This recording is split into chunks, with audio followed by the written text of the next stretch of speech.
Welcome to Silent Queen's Calling. I'm so glad you're here. Now let's get into the story. The real estate developer arrived at his ex-wife's dilapidated Appalachian pottery studio in a $380,000 Bentley Bentayga. His 25-year-old fiancée wearing $4,000 worth of Bottega Veneta and holding a termination letter that would strip Cecily Horn of the last asset she had walked away with in their divorce. He had brought along a bottle of champagne, a 2015 Krug Grande Cuvée, because he fully intended to open it on the drive back. He expected the whole thing to take 20 minutes. He expected tears. He expected begging. What he did not expect was to walk into a quietly thriving empire worth $11 million, built by the woman he had dismissed as too small, too slow, and too attached to clay and kilns to ever keep up with his vision. And he absolutely did not expect the call that came in while he was standing in her studio. The call from his own business partner, informing him that the acquisition he had spent 3 years engineering had just been redirected entirely to her. Chapter 1. The Man Who Built His Life on Other People's Foundations. 49-year-old Donovan Horn had the face of a man who had never once doubted himself. Sharp cheekbones, jawline held at a precise angle, the kind of silver at his temples that money and a good barber could manufacture into the appearance of distinguished authority. He drove with one hand on the wheel of the Bentley, and the other resting on Tessa Vale's knee.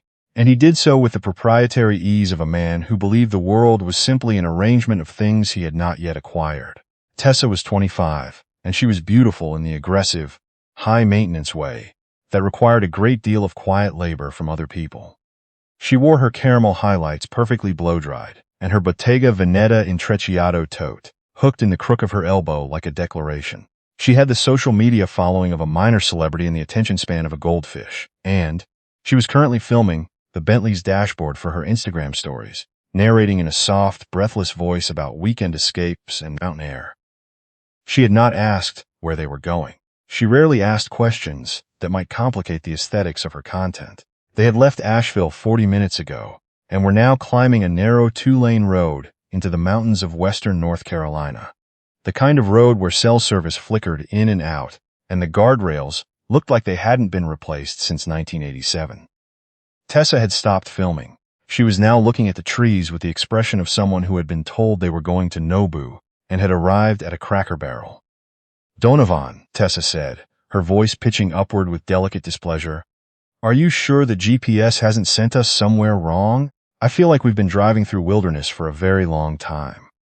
"We're almost there," Donovan said, his tone carrying the reflexive patience of a man who was accustomed to managing the expectations of people he did not fully respect. "It won't take long. We'll be back in Asheville by dinner." "What is this place exactly?" "An errand," Donovan said. He had told his attorney, a methodical man named Griffin Oates, that delivering the document in person was merely a practical decision. Griffin had advised against it.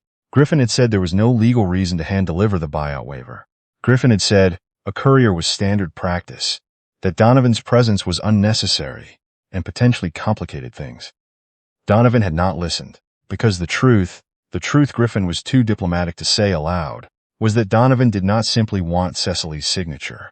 He wanted her face when he handed her the check. He wanted to see the precise moment she understood that he had won completely, and she had spent 6 years throwing good years after a bad marriage, in a falling-down building on the side of a mountain, making pots.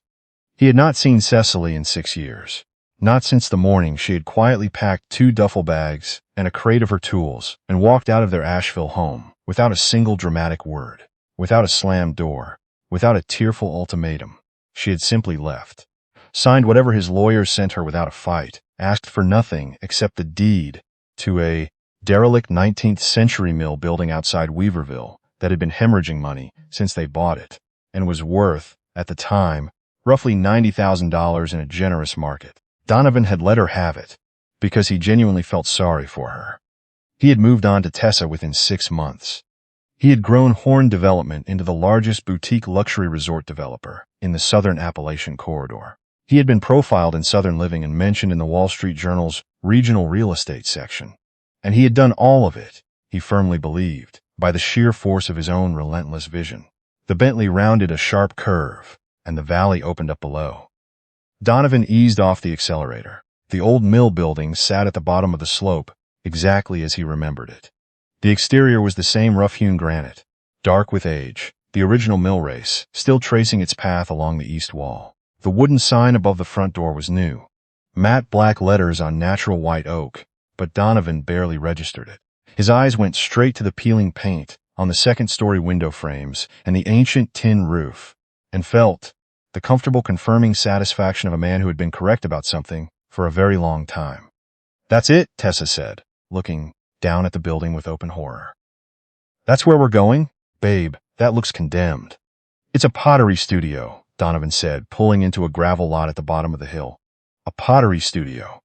Tessa repeated the words with the slow anthropological curiosity of someone encountering an unfamiliar cultural artifact. "Your ex-wife makes pots. She was always more interested in her hobbies than in building something real," Donovan said. He reached into the back seat for the slim manila envelope on top of his briefcase. Inside was a buyout waiver, a single-page document releasing any retroactive claim Cecily might hold over 3 parcels of land adjacent to the Weaverville corridor.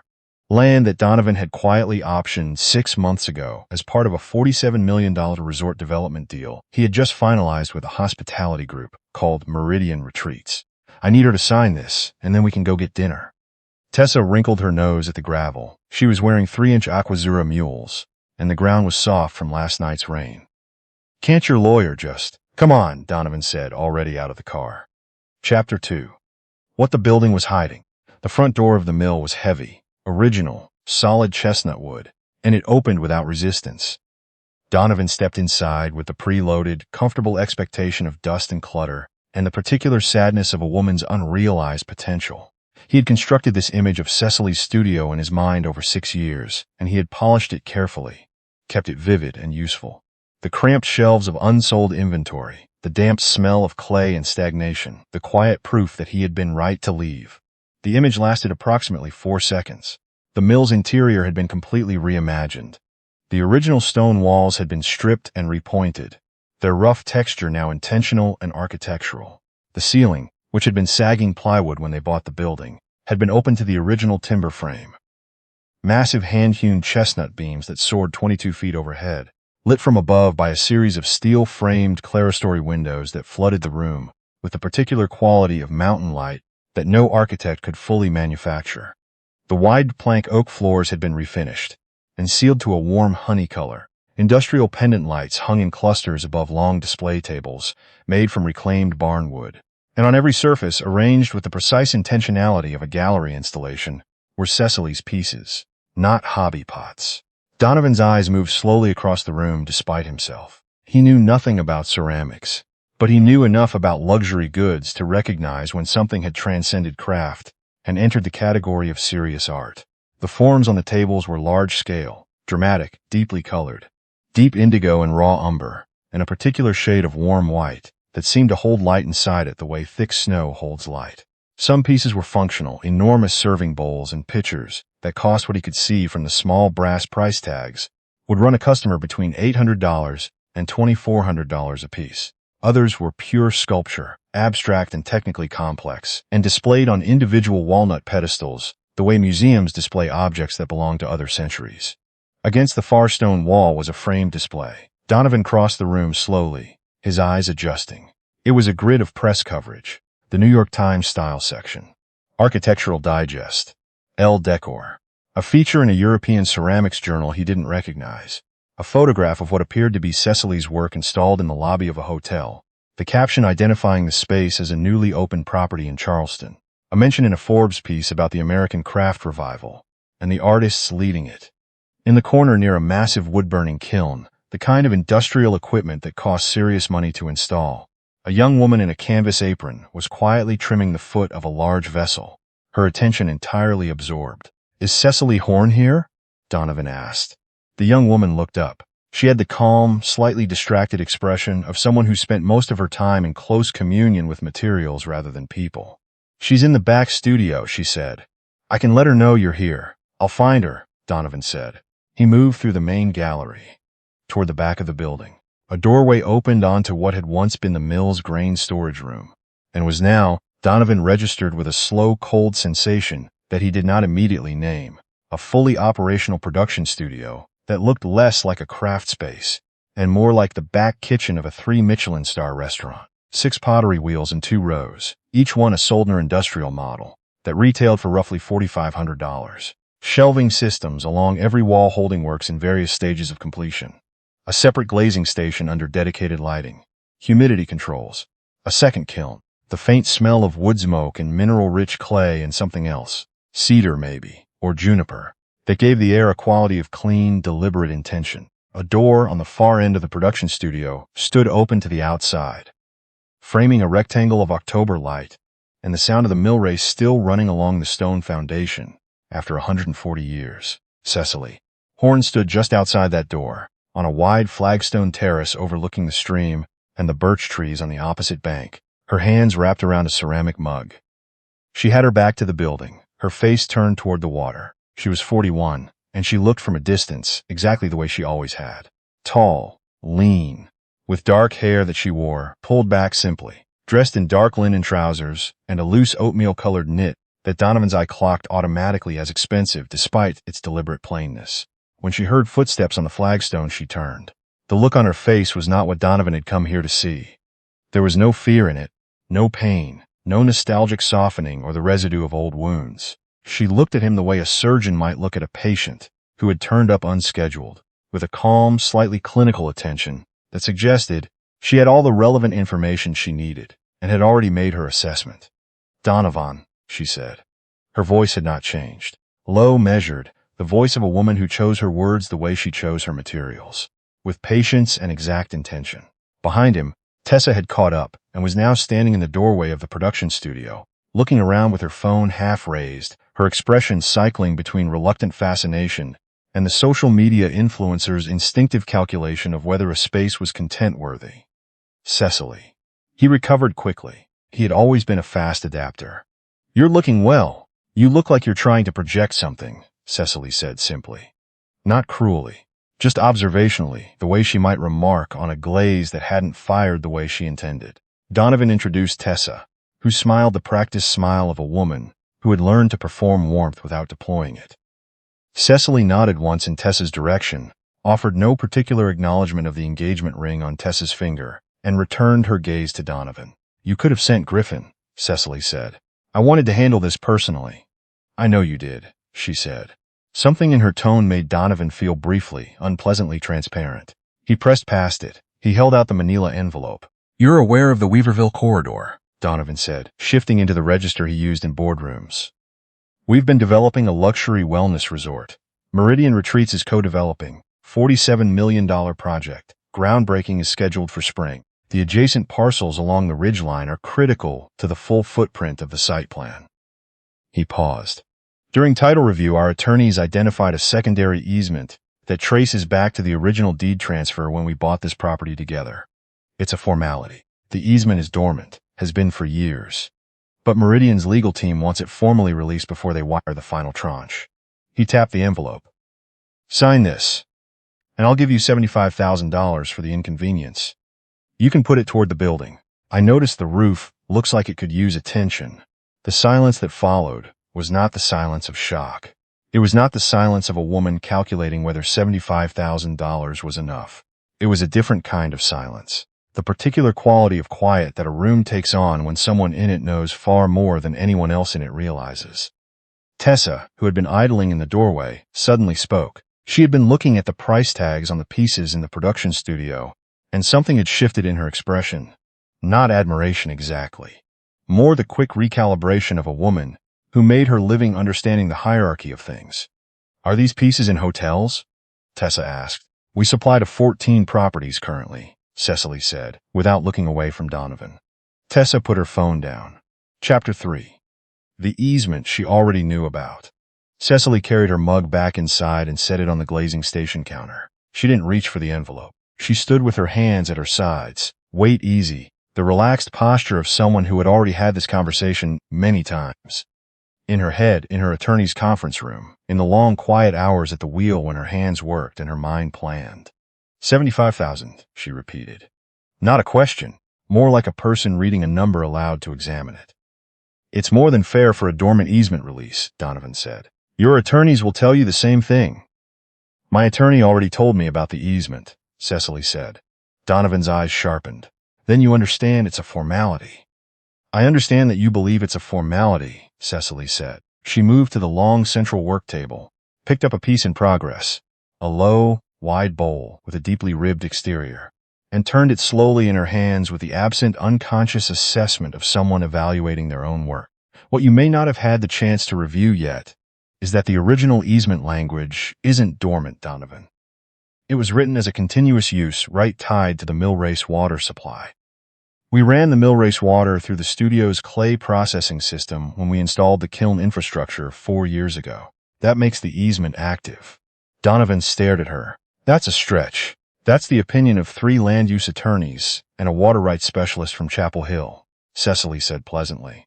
We can compare notes if you like. She set the bowl down.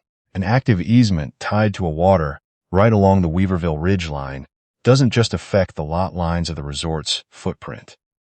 It affects the permitting for the entire hydrological corridor, which means that until that easement is properly negotiated, not released, negotiated, Meridian Retreats cannot break ground.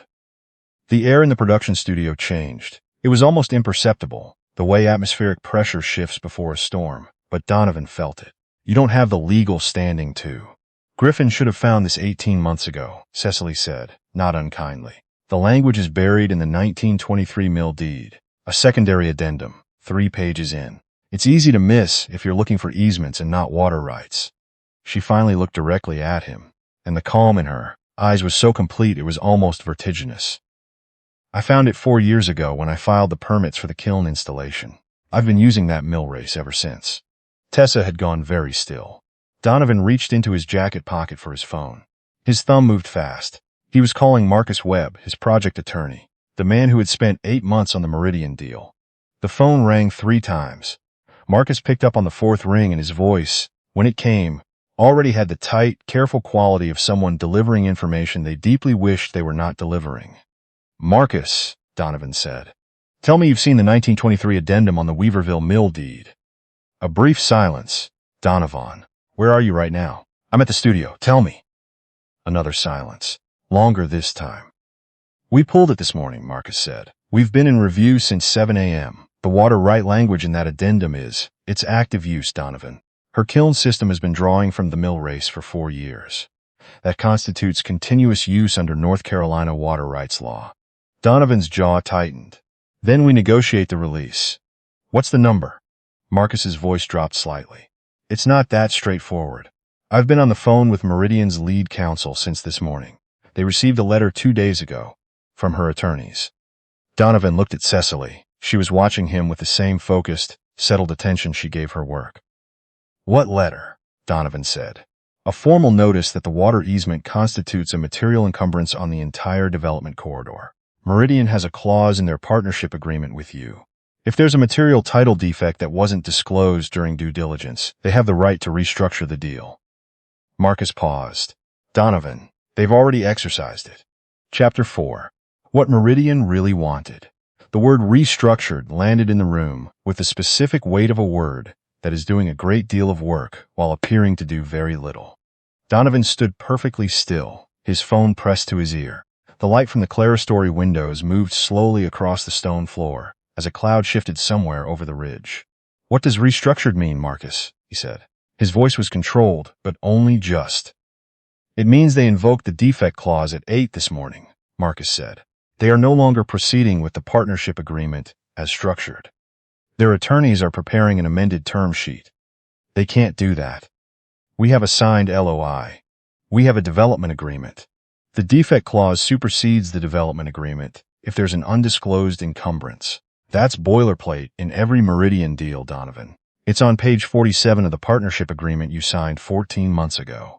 Marcus's voice had the flat, exhausted tone of a man reciting things that had already broken him. I'm so sorry. I should have caught the addendum. I should have ordered the full chain of title on the mill property as part of the corridor review. I didn't. That's on me, and I will own that. But right now I need you to hear what I'm about to tell you. Tell me. Meridian doesn't want to walk away from the project, Marcus said. They want to proceed. They want the ridge line. They want the corridor. They want the development. What they don't want is the title uncertainty. A pause so brief it was almost imperceptible. They contacted her attorneys directly, Donovan. 2 days ago, they want to negotiate the water easement as a separate agreement, directly with her. The silence in the studio was so complete that Donovan could hear the mill race outside. He looked at Cecily. She had moved to the window that faced the stream, and she was watching the water with the unhurried attention of a woman who had spent years learning to see what most people looked past. He ended the call without saying goodbye to Marcus. He set his phone down on the work table with a precision that was the closest he had come, in 23 years of professional life, to losing control of his hands. "You knew," he said. "I've known about the addendum for 4 years," Cecily said, turning from the window. "And I knew about Meridian's interest in the corridor for about 8 months. When I heard whose development they'd partnered with, I instructed my attorney to put a notification flag on the title with the Register of Deeds. Any comprehensive title search on this parcel would surface the water right. Meridian's due diligence team found it in their own review and cross-referenced my building permits. That's when they contacted me." Tessa, who had been standing near the doorway with the expression of someone watching a controlled demolition in a documentary, too transfixed to look away, too unnerved to continue filming, spoke very quietly. "Why didn't you just sell them the easement release when they first called?" she asked. It was actually a good question, and Cecily turned to answer it with the same level of attention she'd given everything else. "Because I didn't want to sell a release," Cecily said simply. "I wanted to negotiate something of actual value." She looked at Donovan. "You came here today to buy my signature for $75,000, and my compliance for the same reason you hired the best corporate attorneys you could find 6 years ago. Because you believe that people with less money than you will always take the exit you build for them. You've been building exits for people your entire career. Inexpensive ones." Donovan's phone began to vibrate. He did not look at it. "You always had a talent," Cecily continued, "for identifying value in things and then acquiring the use of that value for as little as possible. That's genuinely useful in development. But you made a consistent error with me." She crossed her arms, not in defensiveness, but in the settled proprietary way of someone standing in something they built. "You confused quiet with unambitious. You confused patient with passive. What exactly do you think you've negotiated?" Donovan said. There was something in his voice that was not quite arrogance anymore. It was the last structural wall of a building that had begun to lean. Cecily reached into the deep front pocket of her linen trousers and produced her phone. She tapped it twice and placed it face up on the work table between them. It was an email from a woman named Rosalind Fitch, who was identified in her signature as Senior VP of Acquisitions, Meridian Retreats International. The subject line read, "Executed Term Sheet, Horn Mill Properties LLC, and Millrace Water Rights Easement Negotiation." Donovan leaned forward before he could stop himself. The email was addressed to Cecily and her attorney. In the body, it confirmed that Meridian Retreats had agreed to a negotiated easement license, not a release, which meant Cecily retained the underlying water right in perpetuity, with a formal partnership agreement that included Horn Mill Properties as a named creative and material partner in the resort development.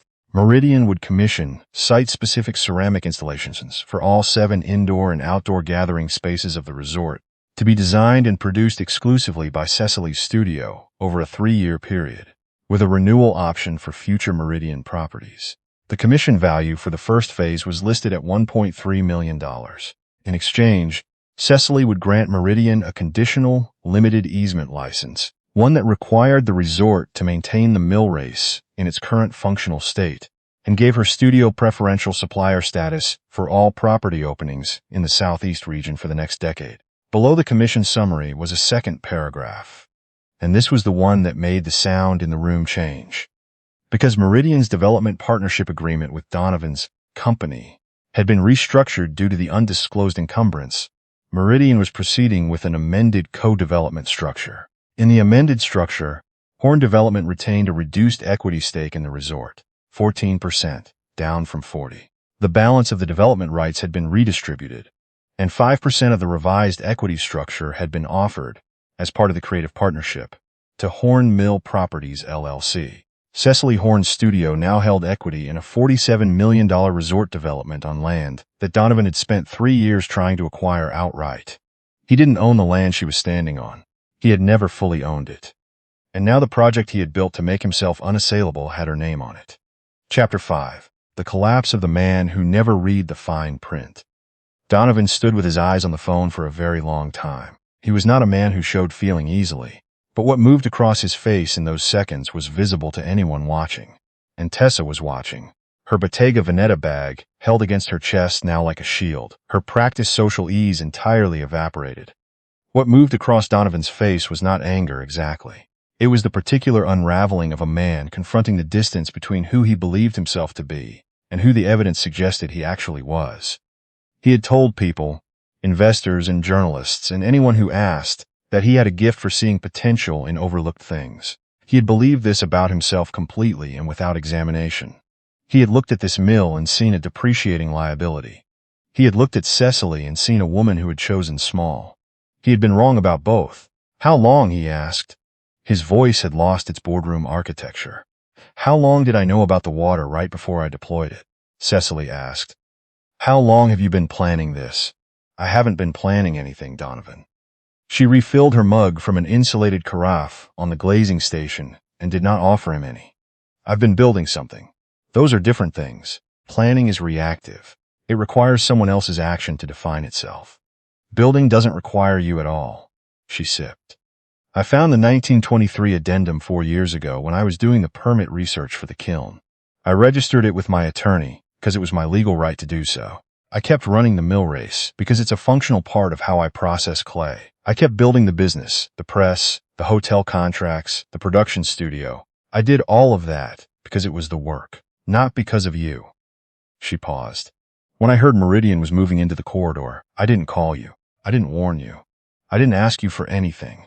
I told my attorney to make sure the water right was properly documented in every relevant public record. And then I waited to see what kind of men Meridian's due diligence team was. She set down the mug. They turned out to be thorough ones. Donovan finally looked away from the phone. He looked at the stone walls of the room she had rebuilt, at the works on the shelves, at the clerestory light moving over the timber beams. 75,000, he said. Yes, Cecily said. I came here to offer you $75,000 for a document that would have cleared a $47 million deal. You did, he absorbed this. The number had the quality, when examined in its proper context, of a joke told in extremely poor taste. His phone began vibrating again. This time he looked at it. The screen showed 6 missed calls, 3 from Marcus Webb, 1 from his CFO, 1 from the CEO of a Raleigh-based equity partner who had co-invested in the Meridian deal, 1 from a number he didn't recognize, which turned out, when he finally opened his voicemail 30 seconds later on speaker because his hands had stopped cooperating, with the requirement of putting the phone to his ear, to be a journalist at the Asheville Citizen-Times asking for comment on the restructuring of the Meridian partnership and the water rights dispute that had prompted it. The news was already moving. Tessa picked up her tote bag from where she had set it on the work table and slung it deliberately over her shoulder. Donovan heard the sound and looked at her. Tessa, the deposit on the venue is non-refundable, she said, and her voice had shed the soft, curated warmth it normally carried entirely. What was underneath was practical and unsentimental. I need to know right now, honestly, whether we're looking at a significant loss here or whether this is something you can manage with the equity you still have in the Raleigh properties. I don't, he started. Stopped. The question required him to do math in public that he was not prepared to do. Because I restructured my brand partnerships last spring, Tessa continued, with the focused clarity of someone who had been running their own risk calculations quietly this entire time, to align with the Meridian opening, the launch content, the hotel partnership, the campaign. That was all built around a 40% equity stake in a flagship property. If that stake is now 14% in a restructured deal where she, a gesture in Cecily's direction, has creative control of the installation design, that fundamentally changes the narrative of the partnership, and I need to understand what I'm actually aligned with before I sign a pre-nuptial agreement next month. Donovan stared at her. I aligned with the developer, Tessa said, not unkindly, but with the crisp finality of a woman conducting an extremely efficient audit. Not a minority stakeholder in someone else's vision. She looked at Cecily, and it was the longest and most direct look she had given anyone since they arrived. There was no warmth in it, but there was something resembling respect.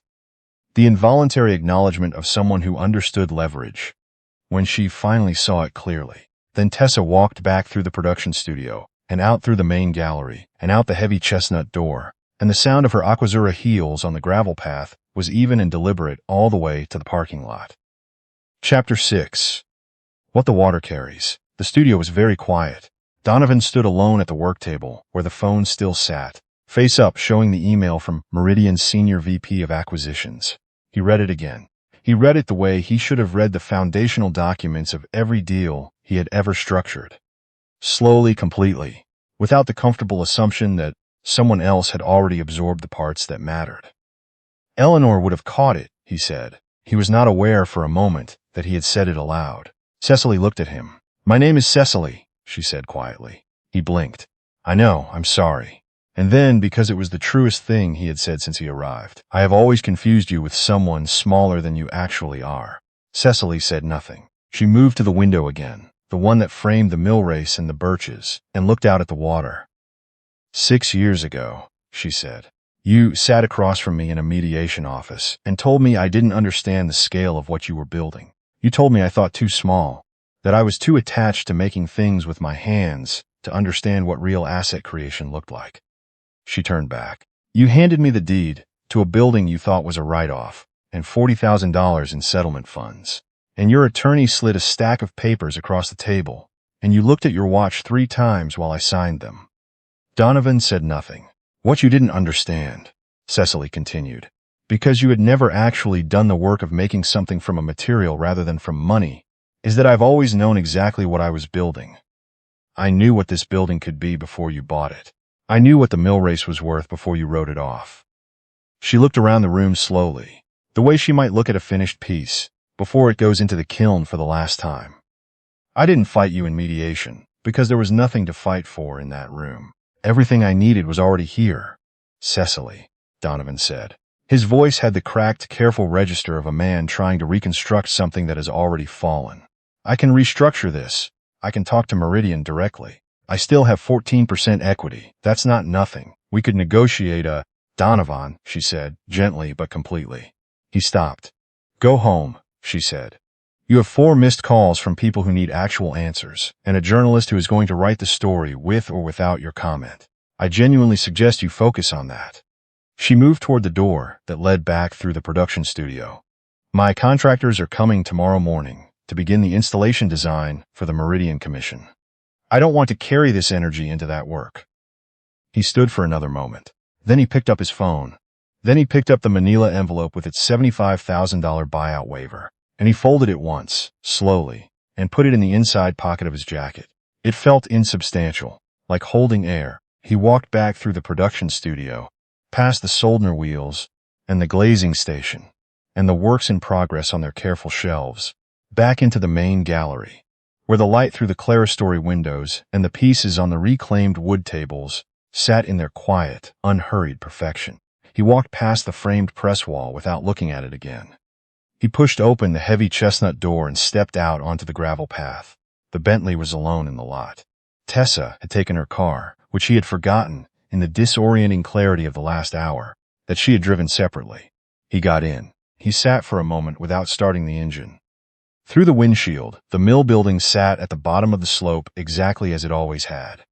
The dark granite, the mill race running steady along the east wall, the sign above the door in matte black letters on white oak. He could read the sign now, at this distance, without the dismissive speed of someone arriving rather than leaving. Horn Mill Ceramics. Established 2018. She had kept the name. His name. She had taken the thing he had handed her as a consolation and a write-off, and she had put his name on it and made it worth more than anything he had built without her. He started the engine and drove back up the mountain road toward Asheville, and the valley closed behind him. Inside the mill, Cecily stood in the open doorway to the flagstone terrace, both hands around her ceramic mug, watching the mill race move over its stones in the thin October light. The water was the color of strong tea in the shadow and the color of hammered bronze in the sun, and it moved with the patient, unhurried purpose of something that has been running far longer than any of the arguments built up on its banks. Her phone chimed once. She looked at it. A text from Rosalind Fitch at Meridian. Just saw the story starting to move on the wire. You okay? Cecily typed back, I'm fine. See you Thursday for the site walkthrough.